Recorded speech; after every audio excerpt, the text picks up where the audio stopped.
Hello বন্ধুরা, আপনারা দেখছেন ডিজিটাল সবকিছু ইউটিউব চ্যানেল। তো বন্ধুরা, ডিএ নিয়ে যে মামলা চলছে এটা নতুন করে কিছু বলার অপেক্ষা রাখে না। তবে পশ্চিমবঙ্গের রাজ্য সরকারি কর্মচারীরা যে বছরের পর বছর ধরে বঞ্চনার শিকার হচ্ছেন এটা কিন্তু অস্বীকার করা যায় না কোনোভাবেই। এবং কেন তারা এই বঞ্চনার শিকার হচ্ছেন বা কিভাবে তারা এই বঞ্চনার শিকার হচ্ছেন অবশ্যই আজকের ভিডিওতে আপনাদের সামনে পরিষ্কার করে তুলে ধরব। বর্তমানে কেন্দ্রে যেখানে অষ্টম বেতন কমিশনের সূচনা করা হচ্ছে ঠিক সেখানেই রাজ্য এখনো ষষ্ঠ পে কমিশনেই পড়ে আছে।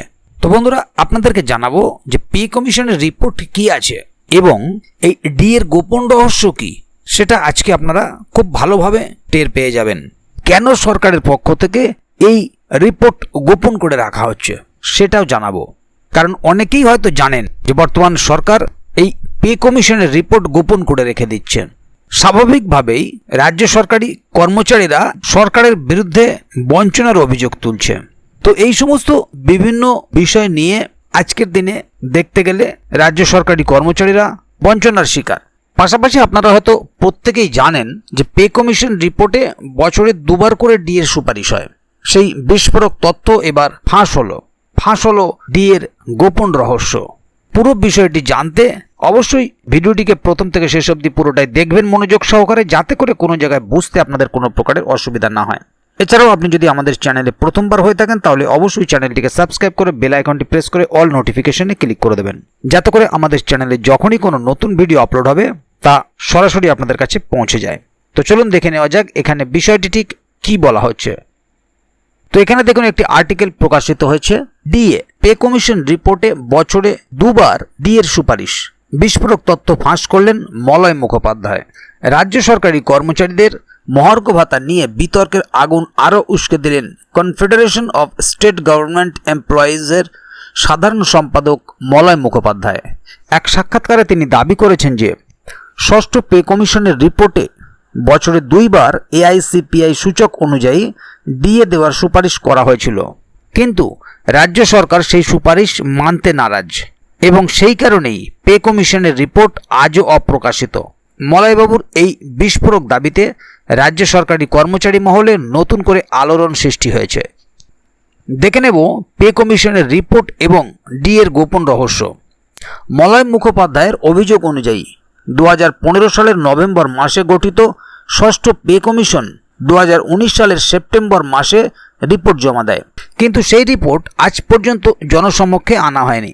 তার বিশ্বস্ত সূত্রের খবর, রিপোর্টে কর্মচারীদের স্বার্থে একাধিক গুরুত্বপূর্ণ সুপারিশ ছিল, যার মধ্যে অন্যতম হল মহার্ঘ ভাতা সংক্রান্ত সুপারিশ। মূল অভিযোগগুলি হল এআইসিপিআই অনুযায়ী ডিএ।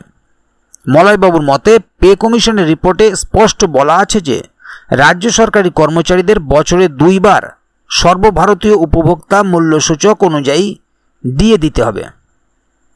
রিপোর্ট গোপনের কারণ, তার দাবি সরকার যদি এই রিপোর্ট প্রকাশ করে তাহলে ডিএ সংক্রান্ত মামলায় সরকারের অবস্থান দুর্বল হয়ে পড়বে।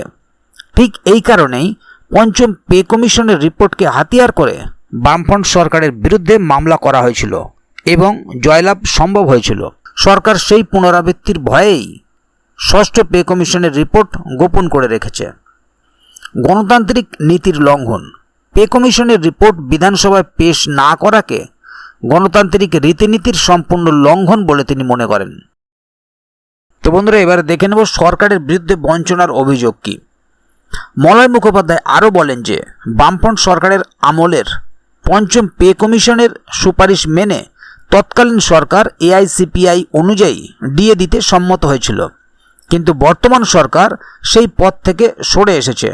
তার মতে 2016 সালের বিধানসভা নির্বাচনের ঠিক আগে পে কমিশন গঠন করা হয়েছিল শুধুমাত্র কর্মচারীদের ভোট পাওয়ার উদ্দেশ্যে, কিন্তু পরবর্তীকালে সেই কমিশনের সুপারিশগুলিকেই ধামাচাপা দেওয়া হচ্ছে।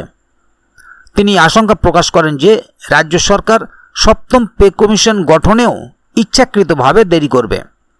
সম্ভবত 2026 সালের নির্বাচনের আগে আবার একটি নতুন কমিশন গঠন করে কর্মচারীদের মন ভোলানোর চেষ্টা করা হবে, কিন্তু তার বাস্তবিক রূপায়ণ অধরাই থেকে যাবে। কেন্দ্রীয় হারে ডিএ এবং অন্যান্য রাজ্যের পরিস্থিতি। সাক্ষাৎকারে মলয় মুখোপাধ্যায় কেন্দ্রীয় সরকার এবং অন্যান্য রাজ্যের সঙ্গে পশ্চিমবঙ্গের পরিস্থিতি তুলনা করেছেন। তিনি বলেন, কেন্দ্রীয় সরকার যেখানে অষ্টম পে কমিশন গঠনের পথে এগোচ্ছে, সেখানে পশ্চিমবঙ্গ এখনও ষষ্ঠ পে কমিশনের সুপারিশ কার্যকর করতে পারেনি। কেন্দ্রীয় সরকারি কর্মচারীরা যেখানে নির্দিষ্ট সময় অন্তর পে কমিশনের সুবিধা পান এবং তাদের ডিএ বেসিক পের সঙ্গে যুক্ত হয়ে যায়, সেখানে পশ্চিমবঙ্গের কর্মচারীরা বছরের পর বছর ধরে বঞ্চনার শিকার। আগামী দিনের লড়াই এবং কর্মচারী সংগঠনগুলির ভূমিকা। মলয় মুখোপাধ্যায় রাজ্য সরকারি কর্মচারী সংগঠনগুলির বিভাজনের দিকেও আঙুল তুলেছেন। তিনি বলেন, অন্যান্য রাজ্যে সমস্ত কর্মচারী সংগঠনগুলি একজোট হয়ে সরকারের ওপর চাপ সৃষ্টি করে নিজেদের অধিকার আদায় করে নেয়, কিন্তু পশ্চিমবঙ্গে কর্মচারী সংগঠনগুলির একটি বড় অংশ সরকারের হয়ে দালালি করায় সম্মিলিত আন্দোলন গড়ে তোলা সম্ভব হচ্ছে না। তিনি সমস্ত কর্মচারীকে নিজেদের অধিকার সম্পর্কে সচেতন হয়ে ঐক্যবদ্ধ লড়াইয়ের ডাক দিয়েছেন। তার মতে, এই সম্মিলিত প্রতিরোধ ছাড়া রাজ্য সরকারের কাছ থেকে ন্যায্য পাওনা আদায় করা সম্ভব নয়। এই পরিস্থিতিতে রাজ্য সরকারি কর্মচারীদের ভবিষ্যৎ কোন পথে এগোবে, সেই প্রশ্নই এখন বড় হয়ে দেখা দিয়েছে। পে কমিশনের অপ্রকাশিত রিপোর্ট এবং ডিএ সংক্রান্ত এই নতুন তথ্য নিঃসন্দেহে আগামী দিনে কর্মচারী আন্দোলনকে এক নতুন দিশা দেখাবে। তাহলে বন্ধুরা, বুঝতেই পারছেন এখানে বিষয়টি ঠিক কি বলা হলো। মূলত সরকারি কর্মচারীরা কেন বছরের পর বছর বঞ্চনার শিকার, সেটা আপনারা দেখতে পেলেন এখান থেকে। পাশাপাশি রাজ্য সরকার যে কমিশনের সুপারিশগুলিকেই ধামাচাপা দিচ্ছে, সেটা আপনারা বুঝতে পারলেন।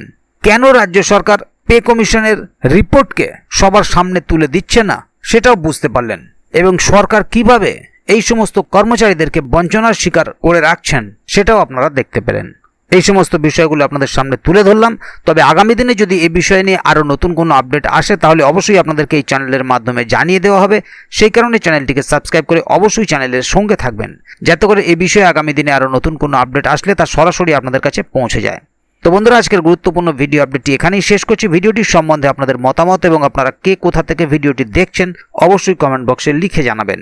ভিডিওটি ভালো লাগলে অবশ্যই একটি লাইক দেবেন এবং বন্ধুদের জানার সুবিধার্থে ভিডিওটিকে শেয়ার করবেন, যাতে তারাও বিষয়টি সম্বন্ধে জানতে পারে। ভিডিওটি শেষ পর্যন্ত দেখার জন্য অসংখ্য ধন্যবাদ। আবার দেখা হবে আগামী ভিডিওতে। ততক্ষণ পর্যন্ত ভালো থাকুন, সুস্থ থাকুন। ধন্যবাদ।